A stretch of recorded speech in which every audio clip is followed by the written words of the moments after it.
Stepping into the bustling atmosphere of the rooftop bar, I caught the attention of everyone around me in a daring crimson dress that hugged my figure provocatively.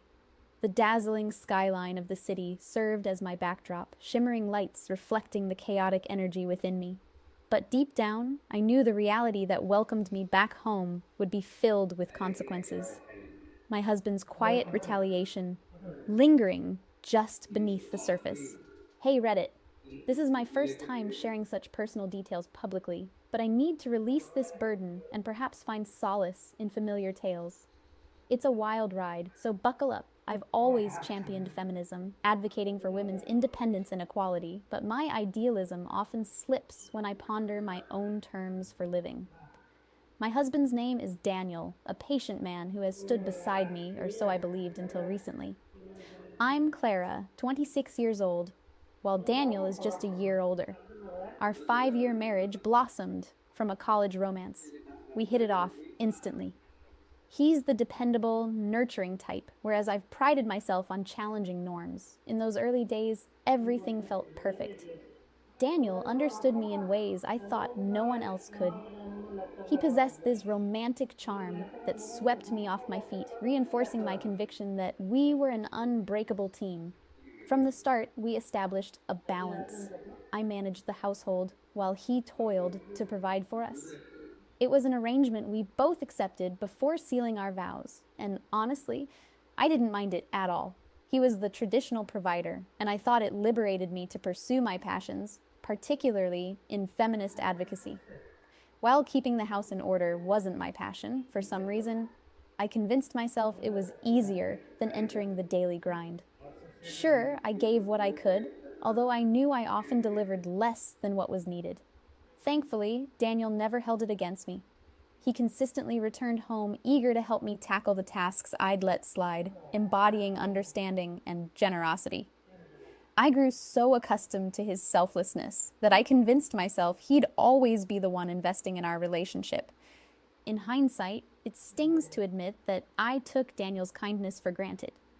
My feminist ideals became a convenient shield, a weapon to wield when it suited me. While he was spontaneous and attentive, I still found myself dismissing him as monotonous. A lover of home-cooked dinners and quiet evenings, Daniel's temperament sharply contrasted with my insatiable love for nightlife. While I craved the thrill of bustling markets, dance floors, and vibrant gatherings, he cherished intimate moments spent curled up with a good book. As our differences went unacknowledged, they slowly carved deep fissures between us. My nights were punctuated by laughter and revelry, for which I had no qualms. Perhaps I believed I was asserting my independence. My nights out invariably involved a cocktail of youthful exuberance and reckless abandon, where I danced and flirted, fueled by attention from strangers. My friends, Rachel with her punk rock flair and Sophie with her practical elegance, would egg me on. They insisted I deserved to live life fully, urging me to embrace every wild moment, disregarding the fact that Daniel often stayed behind, hounded by guilt as I thoughtlessly indulged. It became easy to view Daniel as the anchor pulling me down. Instead of acknowledging his silent pleas or his presence, I buried them under the noise of club music and clinking glasses. My resentment bubbled as I took comfort in believing that my escapades were merely an expression of freedom, an inherently liberating choice. Little did I realize these choices would sow the seeds of discord in our lives, pushing us closer to a breaking point I couldn't foresee. Amidst this chaotic inner world, I found myself at the bar last week. While my friends and I laughed and connected with others, I felt an unshakable sense of emptiness. A stranger slid up beside me, his intentions clear yet uninvited. In that fleeting moment, the thrill felt hollow. Was this validation worth the cost? As I considered this, my phone buzzed, a text from Daniel, his hurt patiently encoded in simple words that struck like daggers, reminding me that I had a home waiting, a partner longing for understanding. Which would I choose? The knight or the one who had stood by me when no one else would?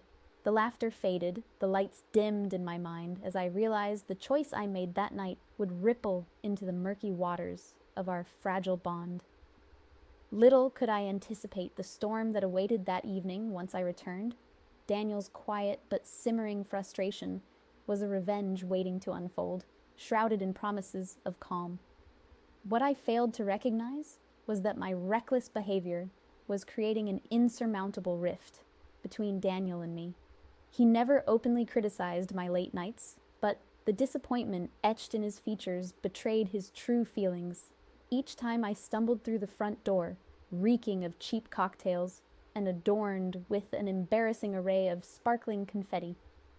I could sense his apprehension when he reached out to discuss his worries, attempting to articulate his feelings, yet I waved him away, accusing him of projecting his insecurities and trying to restrict my freedom. My perception was clouded. I couldn't bring myself to admit how my choices undermined the foundations of our marriage. I had this misguided belief that if Daniel disagreed with my choices or expressed hesitance about my escapades, it was a reflection of his deep-seated misogyny or an outright rejection of my independence. This allowed me to lash out, to criticize him, and wield my convictions like weapons. Whenever he gently suggested that I consider moderating my party lifestyle or that we might benefit from spending more quality time together, I would retaliate.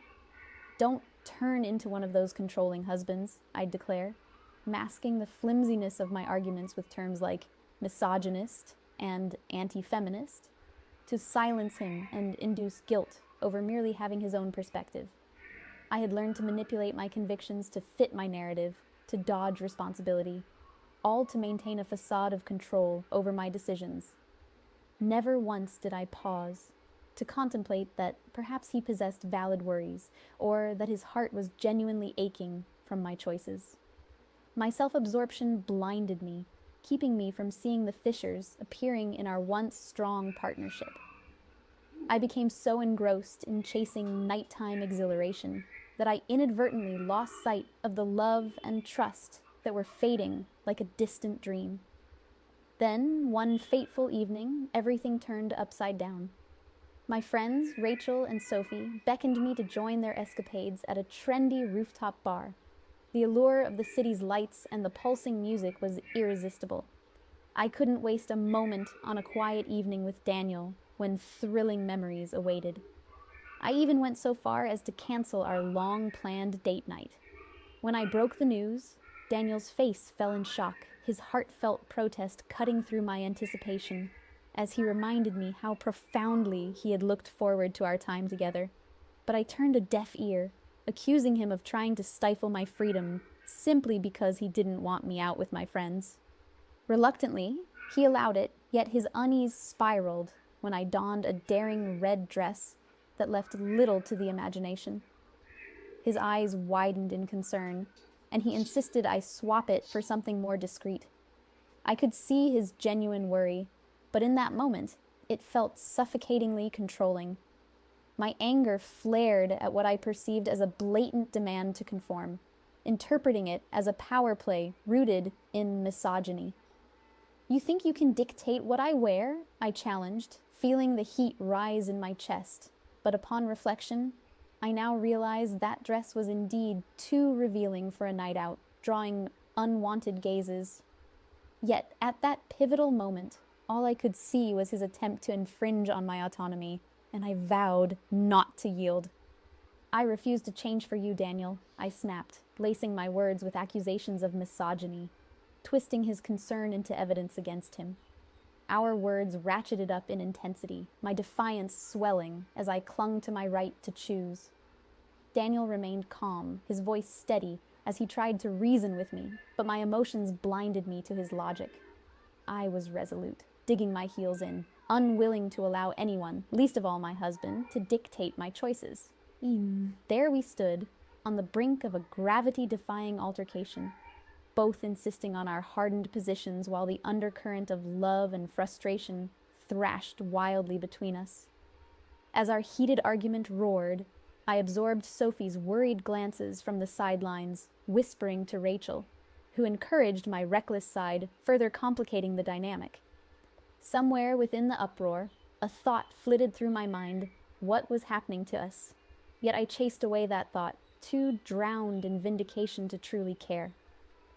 That night marked a line drawn in the sand, one that foreshadowed the unraveling of my seemingly unshakable spirit, and I was oblivious to the tide slowly washing over everything we had built.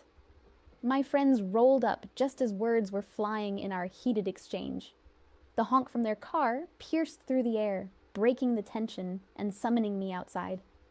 I shot Daniel one last look, his eyes swirling with a storm of defeat and concern, before I snatched my chic purse off the table, my heart racing as I strode out of the urban loft. Daniel stood frozen, a silent statue of worry, but I didn't linger to decipher his expression.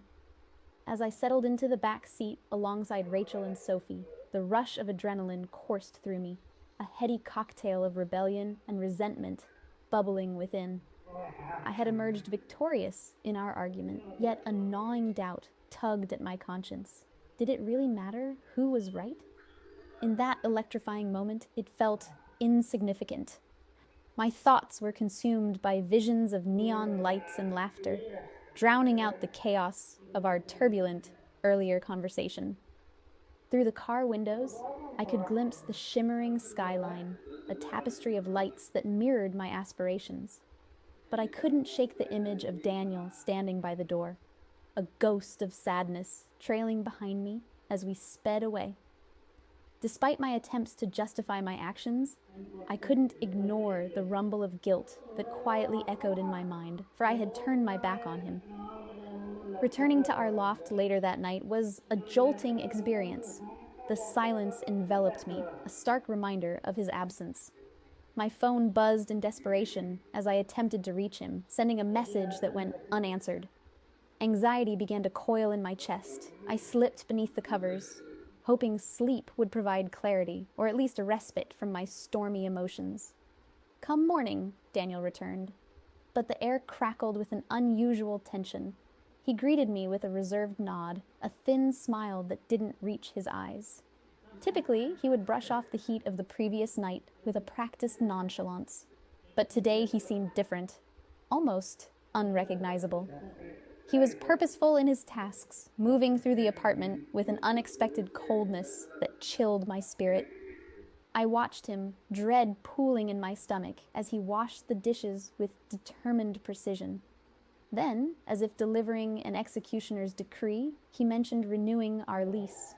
The word struck me like a bolt of lightning. We had discussed moving on to new beginnings, escaping the weight of the past, yet here he was, shackling us with the very chains we sought to break. Confusion clouded my senses as I demanded a reason for this sudden shift. His vague explanation sent a wave of frustration washing over me. "Something's come up," I pressed, tone laced with incredulity, but he remained resolute in his silence. Then came the bombshell that shattered my already frail composure. Daniel calmly stated that I would need to find a job. My mouth fell open in disbelief, every instinct screaming at me to counter his assertion. Surely he couldn't be serious. I could feel the heat rising in my cheeks as I challenged him, my voice shrill and sharp. "You think I'm just going to run out and get a job?" I retorted, a blend of anger and betrayal igniting within me. His response was measured, yet cutting. "If you want to be independent, then it's time to act like it. Feminism isn't about expecting someone else to carry your load. You've disrespected me, and it's time we split responsibilities evenly from now on." His words stung like a slap across my face, so direct, so unyielding. It felt like the ground beneath me was shifting, and I was struggling to hold my balance. This was not the Daniel I knew. The soft-spoken team player had become a pillar of strength and expectation that I had unwittingly fractured. I sat there, grappling with the weight of his proclamation and the realization that I had pushed him too far. The blame loomed heavy over me, combined with a provoked sense of anger and confusion. How could I be asked to relinquish the very freedom I had fought so hard to embody? Did he not understand that all I sought was excitement, a splash of life, beyond the mundane routines we had slipped into? In the moment of his ultimatum, I found myself wrestling with my identity, caught in the throes of my own hypocrisy. The man who had always accepted my whims without question was now demanding a reckoning, standing firm as I floundered in a mixture of indignation and culpability. While he continued his chores in silence, I searched for the words to bridge this chasm that had opened between us, desperate to quell the rising tide of emotions that threatened to sweep me away. I found myself drowning in resentment towards him, feeling like he was a stranger who just didn't grasp the depth of my needs, the essence of who I was aiming to become. Daniel had morphed in my mind from a loving partner into a warden, intent on imprisoning my spirit and stifling my ambitions. Rather than seizing the opportunity for introspection or reconciliation, I interpreted his attempts at balance as punitive measures against my very identity. A fierce woman who refused to be boxed in by anyone's expectations. At his insistence, I reluctantly began to hunt for a job, yet each application sent a shiver of betrayal through me, a disloyalty to my authentic self. When I landed a position at a trendy restaurant through one of Daniel's connections, it felt more like a cage than a career.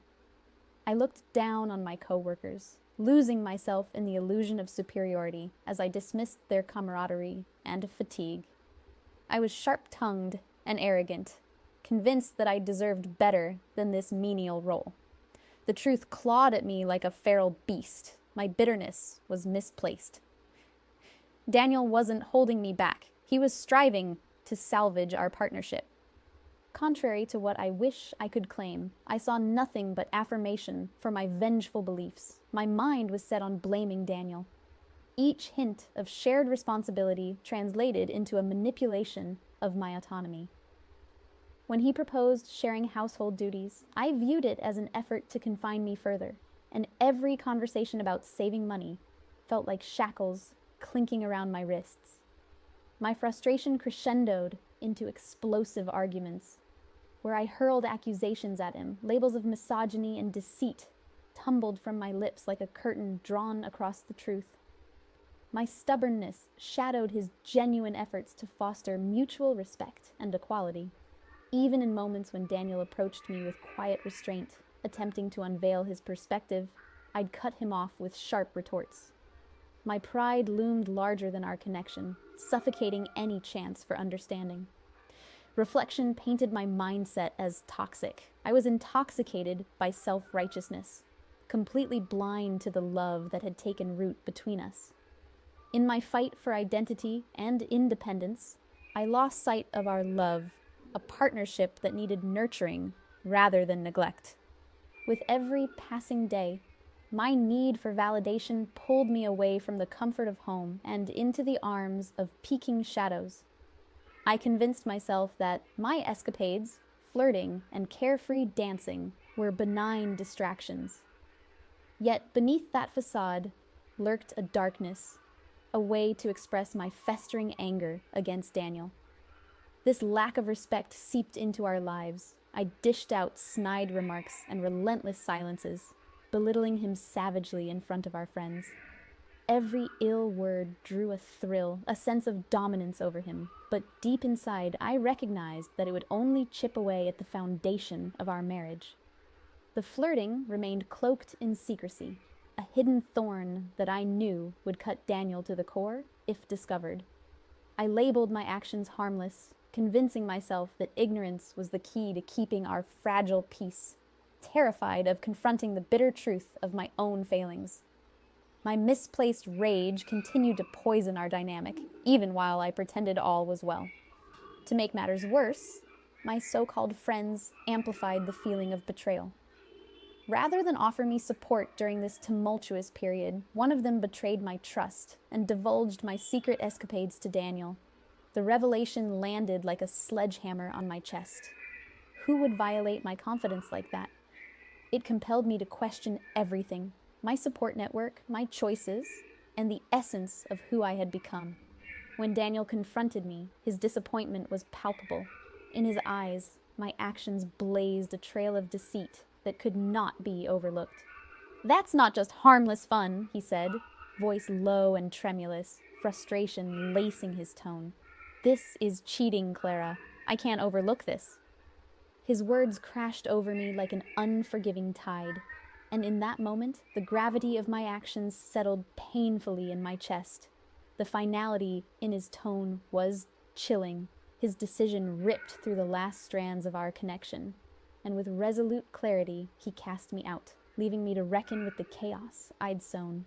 When Daniel confronted me, I instinctively denied everything. My defiance surged as I pointed the finger at him, claiming he had failed to satisfy my needs, even as shame gnawed at my insides, whispering truths I couldn't bear to acknowledge. In reality, I knew I had steered our marriage into this dark chasm. He told me he wanted a divorce, the weight of his words hanging heavily in the air, as if they'd been festering in his heart for far too long. The revelation that I had crossed an irreparable line only served to solidify his resolve. When Daniel finally shoved me out of our urban loft, I felt a hollow emptiness settle in my chest. Leaving not only marked a painful departure from the life we built, but it also acted as a brutal wake-up call. I was forced to confront the aftermath of my reckless decisions and to peer into the shattered reflection of who I had become. Returning to my childhood home, a beach house overlooking the endless ocean waves, felt like stepping back into a simpler time. Yet I could sense the disappointment that etched itself onto my parents' faces as they reluctantly opened the door to me.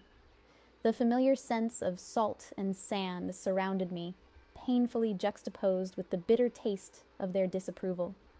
It was a stark reminder of the turmoil I'd caused, not only to Daniel, but also to the very people who had always believed in me. Their disappointment stung deeply, intensifying the overwhelming shame and regret that clung to me like a second skin. I felt as if I had plummeted to rock bottom, surrounded by the echoes of my failures. As I settled into my old room, the weight of loneliness pressed down on me, and I found myself recklessly typing away online, desperately seeking direction in my confusion, yearning for guidance in my disarray. Update. The responses shocked me. I faced a tidal wave of hostility, alongside surprisingly constructive feedback. To clarify a few points, Daniel remains resolute in his decision to end things between us, and shows no sign of reconsidering, despite the pleading from both my parents and me. His words cut deep, claiming I had disrespected him beyond repair, and that my infidelity would never be forgiven. I know I deserve his wrath. Now, without a home to return to, I'm left lost in my parents' house, and I was unceremoniously fired from my job. My behavior had become intolerable. I neglected my responsibilities and treated everyone around me like they didn't matter, secure in the knowledge that Daniel's connections once shielded me from consequences. But once he tossed me out, all protection withdrew with him. And no, I never had physical encounters. Please stop asking me that, Reddit. During sleepless nights of contemplation, I recognized the sheer volume of errors I had committed.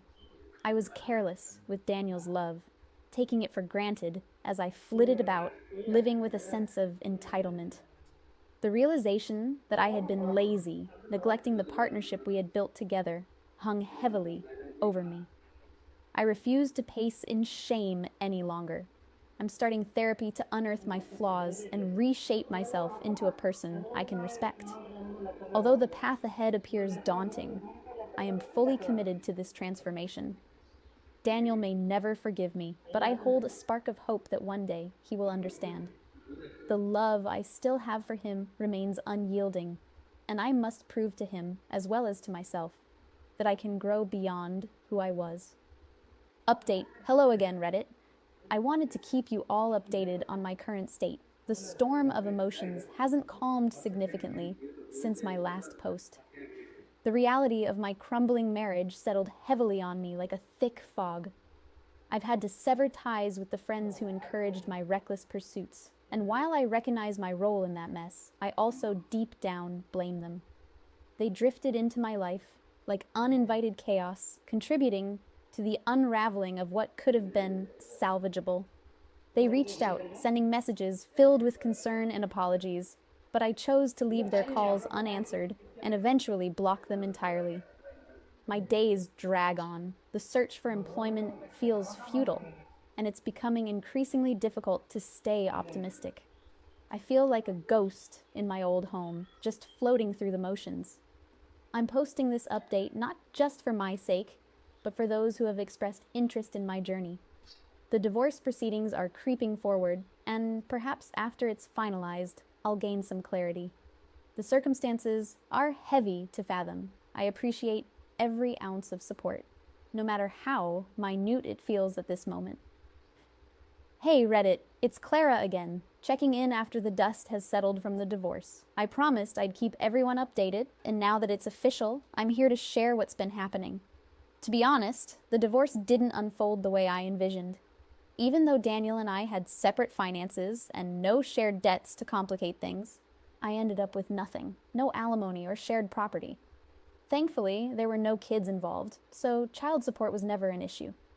The whole process wrapped up unusually fast, yet the final outcome left me feeling unsettled. It's a bitter pill to swallow, but I've come to realize that there's really nothing I can do except move forward. My parents expressed their disappointment too, but we're all in agreement that contesting it would only drain finances further. Searching for a job has been an uphill battle. My portfolio feels weak, and the job market is tough right now. This strain has begun to affect my relationship with my parents. They've started to drop hints that I need to start contributing my share of the rent. I understand where they're coming from, but the reality is, I don't have any income flowing in at the moment. All the resentment I held toward Daniel has festered over the years, poisoning the love we shared from the inside. Those harsh words exchanged in moments of anger, the glares full of disdain. I look back now and see how they only deepened the divide between us. I was so wrapped up in my own hurt and frustration that I couldn't grasp how far we were drifting apart. We built walls around ourselves, and that once open communication grew cold and distant. We were no longer listening. Instead, we were caught in a cycle of misunderstandings and assumptions. Instead of confronting our issues together, we allowed them to pull us apart, single-handedly dismantling what we once cherished. I took for granted the love and support Daniel offered me, completely overlooking the depth of his character and sacrifices made throughout our union. Pride and selfishness guided my choices, and I never stopped to consider the repercussions of my dismissive behavior. Ultimately, that thoughtlessness cost me more than I bargained for. In moments of reflection, a wave of regret washes over me. I wish there were a way to turn back the clock, to exhibit the love and consideration Daniel deserved, instead of allowing our relationship to crumble. But that's a luxury I'll never reclaim. To all of you reading this, please learn from the wreckage of my mistakes. Don't let bitterness and disrespect sink their claws into your bonds. Cultivate open and heartfelt communication rooted in love. Cherish your partner, and don't ever take their love for granted, because when it's gone, what remains is a hollow ache of regret. Despite the uncertainty swirling around me, I'm striving to remain upbeat. I'm eager to lean on the support of my friends and family as I navigate this transition. I hold on to the hope that I'll find employment and rediscover my footing. I refuse to resign myself to despair. I'm determined to rebuild my life, piece by piece. In the middle of all this, I took a chance one night and went out with my friends Rachel and Sophie.